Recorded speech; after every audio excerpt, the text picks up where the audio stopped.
మా తిరుమలయపాలెం అండి. నా పేరు మరి నిర్మల. ప్రస్తుతానికి పట్టా వచ్చి 7 సంవత్సరాలు అయిందండి.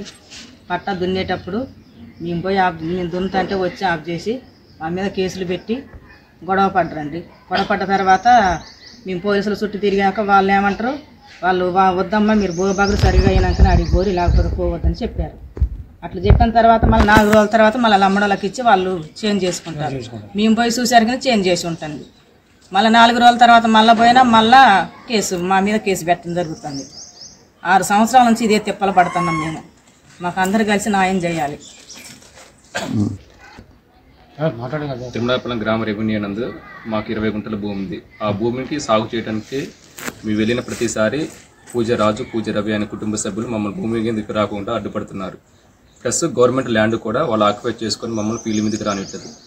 దరఖాస్తు ఎన్నిసార్లు చేసినా కూడా రెవెన్యూ డిపార్ట్మెంట్ ఏం పట్టించుకోవట్లేదు. ఎన్నిసార్లు దరఖాస్తు చేసుకొని పట్టించుకోలేదు. ఆర్డీఓ గారు నిన్న సాయంత్రం వెళ్ళిన పక్షంలో ఆర్డీఓ గారు పరంగా ఎంఆర్ఓ గారు తీసుకొని మాకు సర్వే చేసి ఈరోజు సర్వే చేసి మాకు ల్యాండ్ అప్పగిస్తారని నమ్మకంతో ఉన్నాం మేము. మా 20 గుంటల భూమి తప్ప మాకు ఏ భూమి మాకు అక్కర్లేదు. మా 20 గుంటలు మాకు గిట్టి పెట్టాలని కోరుకుంటున్నాం.